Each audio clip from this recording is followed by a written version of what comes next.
Welcome to another edition of Daily December, and also special edition of Star Wars RPG. We're redoing the Gambler, essentially, because we spent like 4 minutes talking about it in a video 2 years ago. So, Gambler is getting its own video, and Gambler kind of goes back to the norm for the Smuggler. Originally we had 2 well-rounded trees, and then the more specialized pilot. In the sourcebook, Fly Casual, we have 2 specialized trees, which we've already covered earlier in the week, Charmer and Gunslinger, for talking and combat respectively. We're going back to our roots with the more well-rounded tree of Gambler, and they are very, very well-rounded. They just sort of do whatever. Just whatever. Just gamble, take risks, do whatever. So first of all, as a gambler, you might imagine, they have a little edge when it comes to gambling. There's a couple talents where they can make more money when they're gambling. That's it. How do you gamble in this game? I think there's rules in one of the other source books. That might just be an encounter. I don't know if it's actual dedicated rules.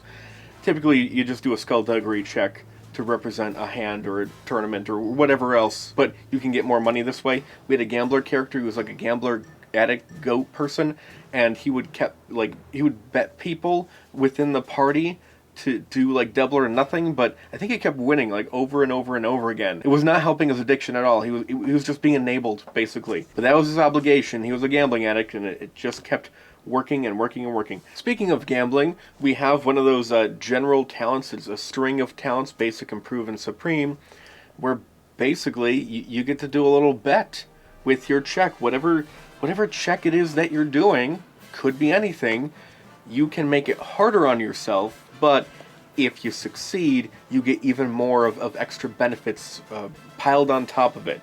A certain type of result you can get. There's additional positive results that can be piled on top of it as you improve this more. And also, just like in gambling, if you take things too far, you can add additional risk on top of it in addition to additional benefits. So you might not even want that talent, but oh, that's mean. That's very, very mean. Enablers, this whole talent tree, it's an enabler. Dedication is on the other end of this talent that you may or may not want to take. No, you want to take it because dedication is on the other end. You have to get through that talent to get dedication, so you have to buy it. So you have to have this other really negative thing added on top of the check when you're doing this double or nothing thing, in addition to getting the positives, just so you can get to dedication. And here I am thinking, you have this strategy here, like, do you take it? Maybe you don't take it. No, you don't really have much of a choice. There's manipulative jerks. That's cold. I like that. We have another talent, which you take a little bit of risk, although not necessarily. It depends. You might have nothing to lose. You might have some to lose, depending on the situation. But you get to re-roll a certain amount of a certain type of dice.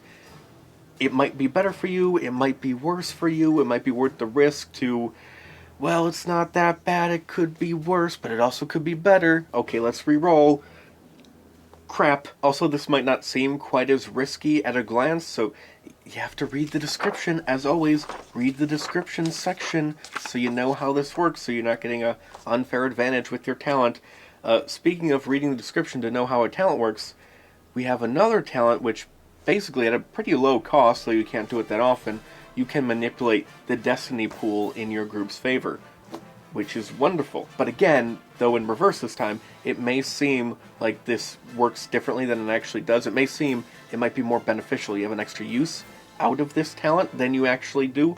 Read the description for clarification on your destiny point manipulation stuff. And everything else. Get a new talent.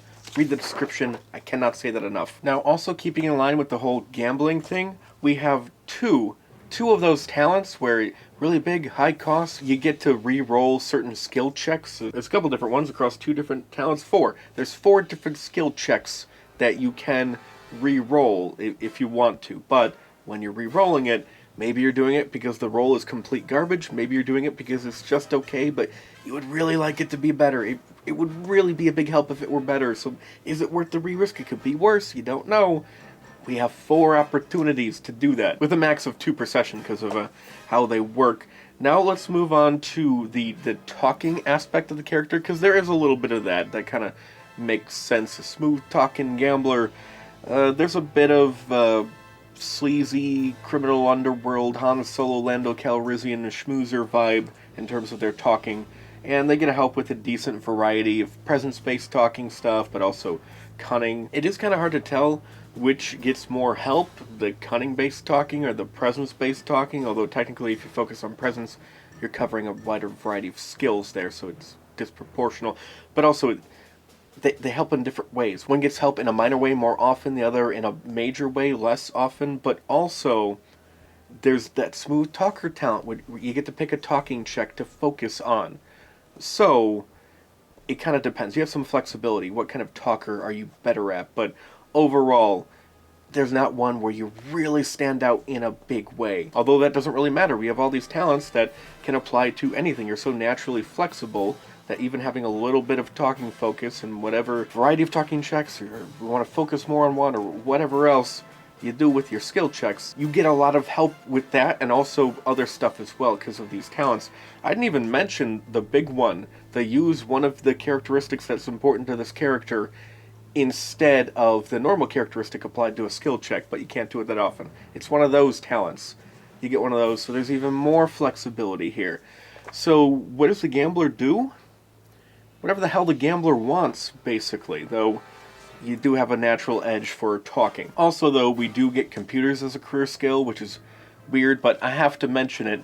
There aren't that many computer talents in here. Slicer took them all, and there's no computer talents here, but like I said, it doesn't matter because you can do anything. You can have double or nothing and whatever else, second chances, they all can help you with your computer's checks. So if you want a strong intellect to be decent at computers, maybe you hack the gambling systems or whatever, well, you can do that. Just whatever you want. You want to be decent in combat, get a decent agility. What do you want to do? Just do that. Just do that. It doesn't matter. None of it. Just do whatever you want. Just do it. But I do have to suggest a build. That's sort of my job. Where do we put the 4? If we have a 4, where do we put the 4? Cunning or presence? Again, what type of talking skill check do you want to focus on? If you do want to focus on talking at all, you might not want to, and that's okay. Do whatever you want. Although really, if you want to make the most of your flexibility, cunning is the right way to go.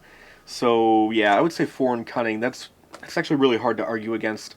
4 in cunning, maybe a 3 in presence, or whatever else you want to do. Do whatever you want. How many more times can I say it? And as you might imagine, this makes an excellent supplementary build to whatever, though I especially like either Thief or probably even more so the Scoundrel. I guess because Scoundrel is kind of a jack of all trades, but it's a more interesting, wider variety. There's a little bit of combat, a little bit of talking, which you also get some help with here.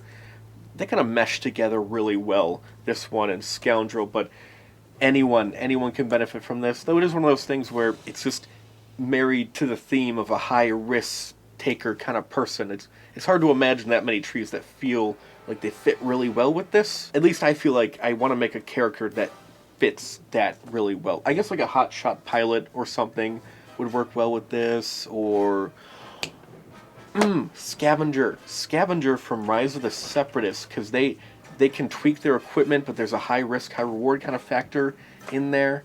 I like Scavenger with this, and they're really more of a combat tree, aren't they? They're not really a techie, but that fits well with this. Also, crafting with this can be really broken. So if you get mechanics as a career skill, and you got computers, you can build stuff, really break the system even more than it already is, and just do whatever you want. It's a great tree. I love Gambler. Gambler is awesome. And Species, hard to recommend, because as I said before, do whatever you want, so whatever strength fits your concept. Although, if they are a Gambler, I do like the Iktachi. They naturally can like read minds or see the future. That fits well with a Gambler. I kind of like that, using that to their advantage, or I don't know, that's just kind of neat. Or Godel, sensing the emotions of people. I like that. But yeah, that's it. Gambler, great tree, play it. Bye.